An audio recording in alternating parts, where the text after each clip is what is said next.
Assalamualaikum warahmatullahi wabarakatuh dan salam sejahtera. Baiklah, pada kali ini kita akan belajar cara-cara untuk mereka bentuk laman web kita menggunakan template yang sedia ada. Jadi seperti biasa kita perlukan software Dreamweaver dan juga software XAMPP diinstal dalam komputer masing-masing. Pastikan services pada XAMPP control panel kita dihidupkan, iaitu Apache dan juga MySQL. Tekan button start untuk menghidupkan servis tersebut. Kemudian pada Dreamweaver kita, kita akan pilih file pada menu bar pada atas drop down ini dan klik new.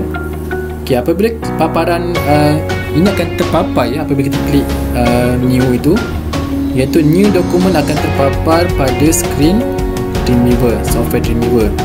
Pada paparan ini kita akan dapat pilih sama ada untuk menggunakan file HTML, CSS, ASP, PHP dan sebagainya. Jadi ini adalah ready-made ataupun template yang telah disiap sedia oleh software Dreamweaver.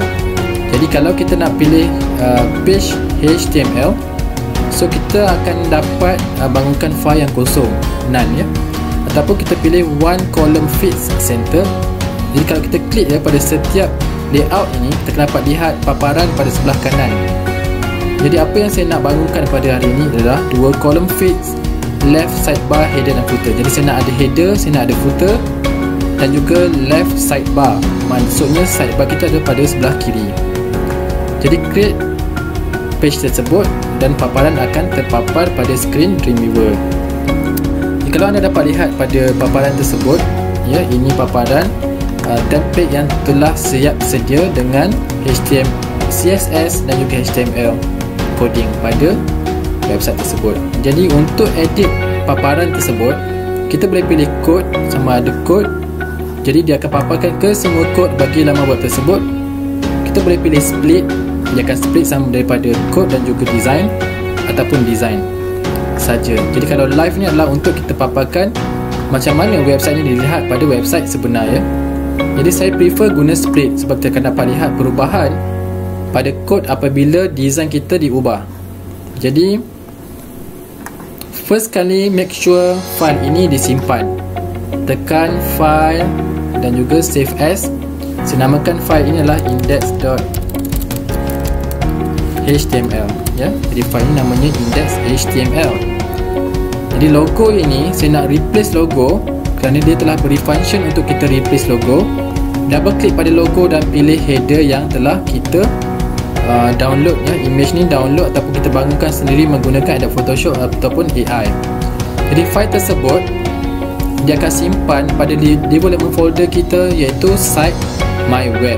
Kita telah belajar sebelum ini macam mana untuk create ataupun bangunkan satu tapak untuk website kita. Jadi kat sini kita akan dapat lihat macam mana bentuk header ini pada paparan website kita. Kita boleh ubah sama ada nak panjangkan ataupun pendekkan image tersebut, bergantung kepada kesesuaian website kita. Jadi saya pendekkan sedikit website dan juga kita lihat perubahan pada coding tersebut, iaitu dari segi width dan juga height. Jadi kita klik save dan make sure title ini diubah kepada, mungkin saya nak namakan sebagai welcome. Jadi welcome ini akan terpapar sebagai yes. Okey. Pada bahagian instructions ini, kau dapat lihat instruction ini namanya content Kalau sebelah kiri nampak div class content, dan saya nak remove ke semua content tersebut supaya bagi nampak kosong, dan kita gantikan dengan content saya sendiri. Instruction saya tukar kepada welcome to my page. Pada sebelah kiri juga saya nak kosongkan maklumat tersebut untuk kita ganti dengan website kita sendiri. Delete saja segala perkataan ataupun teks yang terdapat pada website. Pada sebelah kiri saya namakan button ini home, yang kedua about us, yang ketiga services, dan yang keempat contact us.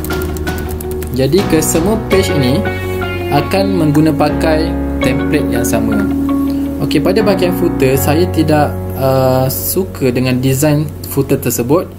Jadi saya delete footer ini, saya tukar dengan copyright 2020 dan nak tukar color footer ini kepada yang lebih menarik. Jadi saya pergi kepada bahagian footer dan pilih BG color, mungkin color dark blue ya. Jadi bila dark blue, tulisan ni akan tidak nampak, dia tak keluar. Jadi saya akan tukar color putih untuk font. Okey. Jadi ini akan terpapar.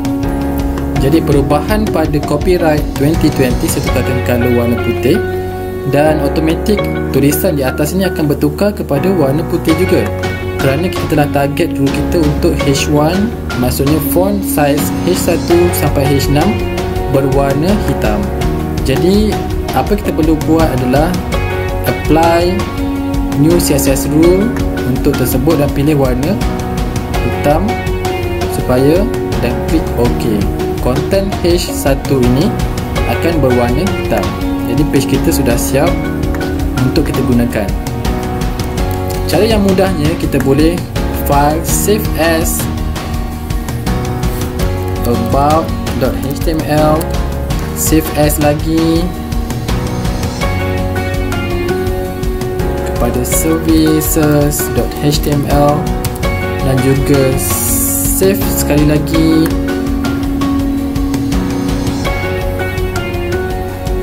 kepada contact.html. Jadi make sure ke semua website kita telah dilinkkan kepada file-file yang kita createkan tadi. Baiklah, sekarang ni kita akan ada 4 file, iaitu file index, file about, file contact dan juga file services. Jadi file ini dapat kita lihat pada site my web pada sebelah kanan ya. Kita perhatikan file-file ini akan disimpan pada satu tempat. Jadi apa yang kita perlu buat sekarang ini adalah memastikan ke semua file-file kita dilinkkan kepada file yang betul. Untuk file about, saya tukar kat sini sebagai about. Yang services saya tukar kepada services, dan juga contact tukar kepada contact. Jadi ini bagi memastikan dapat melihat perubahan yang berlaku pada website tersebut apabila ia diklik ditekan. Jadi sekarang ini pada button about us tersebut, kita right click, highlight pada about us dan change link. Okay, kita akan pilih about, file about ya, dan klik OK. Highlight juga pada file services, change link dan klik pada services, contact us, right click, change link dan klik services. Jadi file ni akan pergi direct kepada page tersebut. Begitu juga untuk file-file yang lain. Lakukan perkara yang sama supaya dia akan pergi ke page tersebut apabila ditekan dalam browser.